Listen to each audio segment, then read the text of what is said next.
Listening to Punch, Media and Marketing Made Easy on 1220 AM KDOW. I'm your host, Erica Taylor Montgomery, and we are talking about Advertising 101 in round 2 of Punch. Our guest is Barry Cohen with AdLab Media Communications. And Barry, let's talk a little bit about companies on a tight budget, because I know that a lot of companies don't even think about advertising because they think they can't afford it if they're a small business or an entrepreneur on a really limited budget. So what are some solutions to advertising for companies that don't have big bucks? Well, the first thing to realize is what it takes to make it work, because it's not even so much what medium you use as how you use it. All advertising can pretty much be reduced to a formula, and I'm going to give you the secret sauce. Great. Okay? Consider this, all right? There's two sides to the campaign. One is the media, right, that you choose. And that medium has to deliver both reach and frequency. Reach being the number of people that you get to, frequency, how many times you get to them with your message. On the other side of the equation is the creative. And the creative is your message and the execution of your message.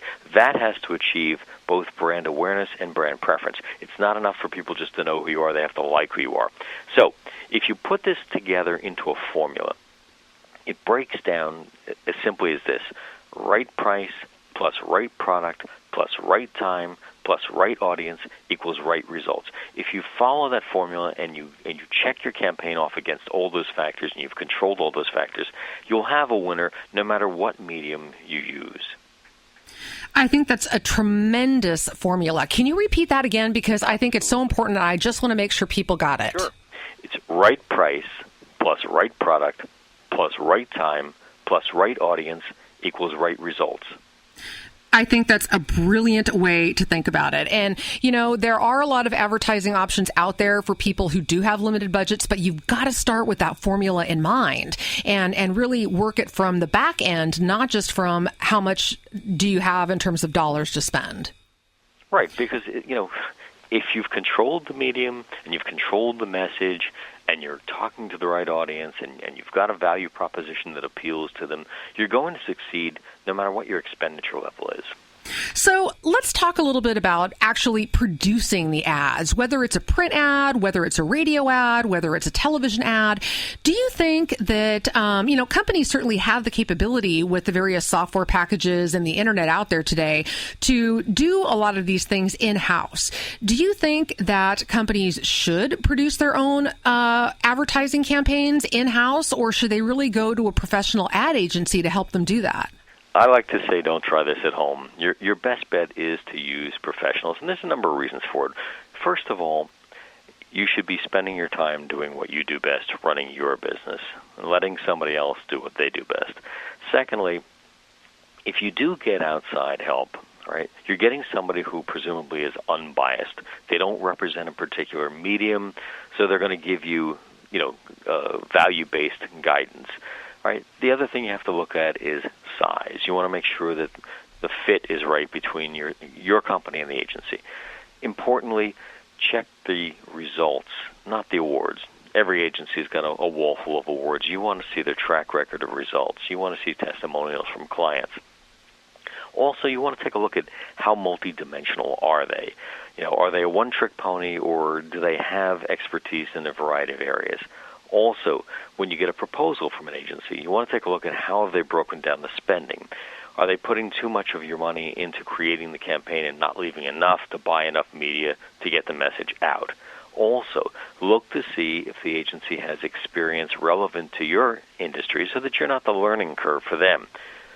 Last but not least, you want to ask who's actually going to service your account. Very often, principals of an agency will come in, they'll do the dog and pony show, you'll never see them again, and you wind up, if you're a small company with a small budget, shunted off to a third-string person. Finally, consider this. Test drive them. Give them a project. See how they handle it. You like it? Give them another one. Grow into the relationship. I think that's a good way to look at it. Grow into the relationship. You don't have to put all your eggs in that one huge basket to begin with. You can start off small. Yeah, absolutely. You can really take it slow and build into a relationship. And you can do the same thing with a public relations agency. And I often say the same thing about when you're looking to hire a PR agency. You should look for all of those same qualities and all of those same things when it comes to PR or advertising.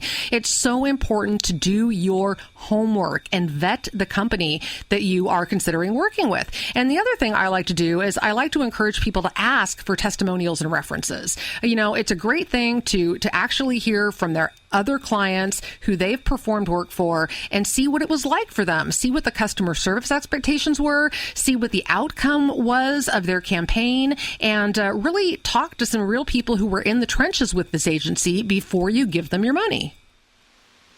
Well said. So, Barry, how can you really outshine or out-advertise your competitors if you don't really have the money to outspend them? You can go dollar for dollar against some companies and try to match them head for head, but companies on smaller budgets might not have the opportunity to actually outspend their competitors. So what do you think is the best way for them to do it?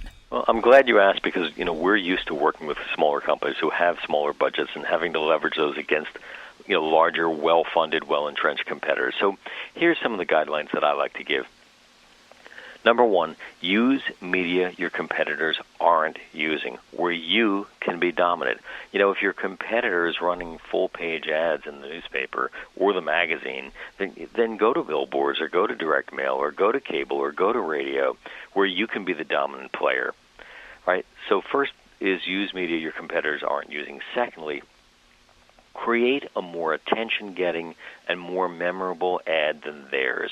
If your ad is more attention-getting and more memorable, no matter how much they're spending, you're going to get play out of it. I'll give you a simple example, and this is right out of the book as well. Years ago we serviced a retail account, and the gentleman had a paint and wallpaper store, and he added carpet and window treatments. And he was trying to get the idea across, and it wasn't coming through.